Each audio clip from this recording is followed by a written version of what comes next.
Assalamualaikum warahmatullahi wabarakatuh. Salah satu yang menandai datangnya hari kiamat adalah turunnya Nabi Isa alaihi salam.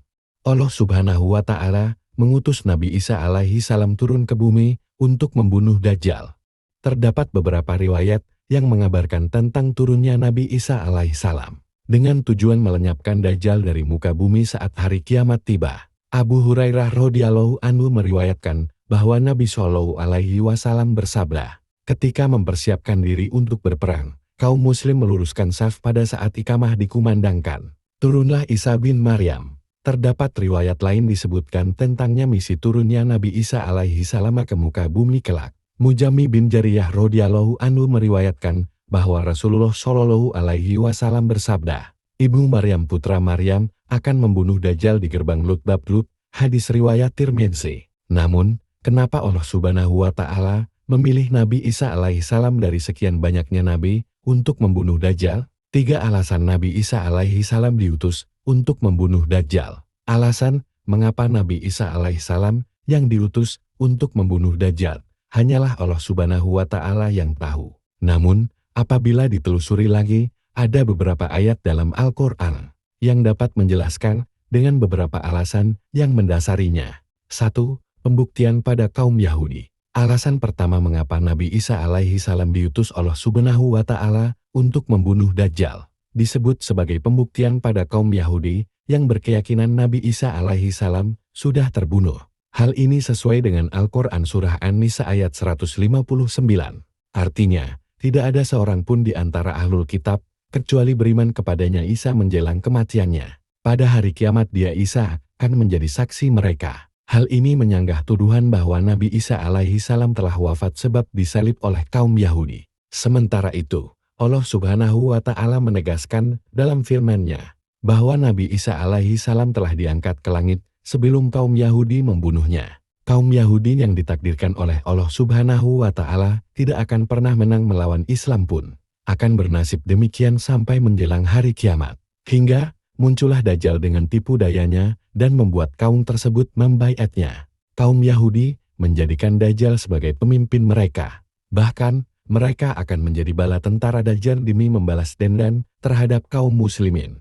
Pada saat itulah, Nabi Isa alaihi salam turun ke bumi atas izin Allah Subhanahu wa Ta'ala. Nabi Isa alaihi salam akan membunuh Dajjal beserta bala tentaranya yaitu kaum Yahudi yang berpikir telah menyalib Nabi Isa alaihi salam di masa lalu. Dengan pertolongan Allah Subhanahu wa Ta'ala, Nabi Isa alaihi salam akan menumpas habis Dajjal dari muka bumi. Turunnya Nabi Isa alaihi salam juga bertepatan dengan munculnya Dajjal di muka bumi yang telah menyebar fitnah keji dan mengaku sebagai Tuhan. Hingga tidak ada seorang pun dari kaum muslimin yang sanggup melawannya kecuali Nabi Isa alaihi salam. Maka tidak ada satupun dari mereka yang dapat lolos. Bahkan apabila ada Yahudi yang bersembunyi di balik pohon, batu, atau dinding, maka benda tersebut akan berbicara. Ya Allah, di sini ada orang Yahudi. Nabi Isa alaihissalam kemudian menangkapnya dan membunuhnya. 2. Permintaan Nabi Isa alaihissalam. Nabi Isa alaihissalam sempat meminta kepada Allah agar dijadikan umat Nabi Muhammad Shallallahu alaihi wasallam. Lalu dikabulkan permintaannya itu dengan diturunkannya Nabi Isa alaihissalam ke bumi untuk menjadi umat Nabi Muhammad Shallallahu alaihi wasallam. Berita mengenai keistimewaan Nabi Muhammad memang sudah telah dikabarkan sejak zaman Nabi Isa alaihissalam serta diterangkan di dalam kitab Injil sebagaimana yang diterangkan dalam surah Al-Fat ayat 29. Artinya, Nabi Muhammad adalah utusan Allah dan orang-orang yang bersama dengannya bersikap keras terhadap orang-orang kafir yang bersikap memusuhi, tetapi berkasih sayang sesama mereka. Kamu melihat mereka rukuk dan sujud mencari karunia Allah dan keridaannya. Pada wajah mereka tampak tanda-tanda bekas sujud bercahaya. Itu adalah sifat-sifat mereka yang diungkapkan dalam Taurat dan Injil.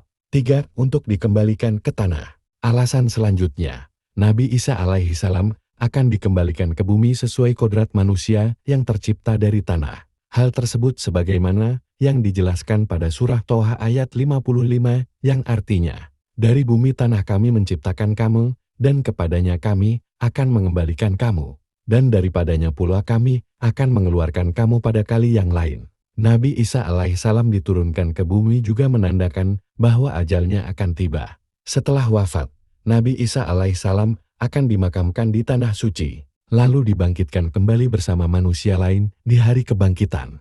Mengenai lokasi makam Nabi Isa alaihissalam, terdapat perbedaan pendapat di kalangan ulama. Sebagian ulama mengatakan lokasinya terletak di Bait al-Maqdis dan sebagian lainnya mengatakan akan dimakamkan bersama Nabi Muhammad SAW.